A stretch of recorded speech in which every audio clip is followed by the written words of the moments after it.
did journalism for more than a decade, so I spent quite a bit of my working life as a journalist, and I certainly bring a lot of those skills with me to writing novels.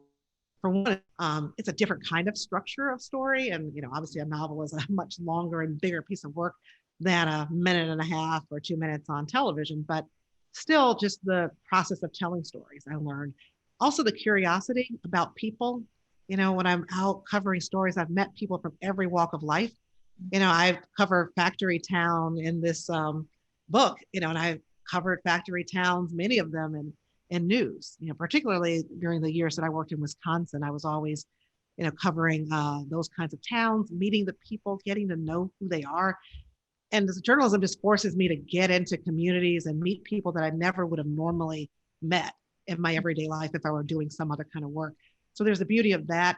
Also, the language, broadcast journalism, it teaches you so much about being concise and writing for the ear. And so when I sit down to work on my manuscript, I go back and I review what I wrote the day before, and I read it aloud. And so I can hear how the story sounds to my ear and what the rhythm of the language is and the cadence. And I definitely learned that from journalism, television journalism.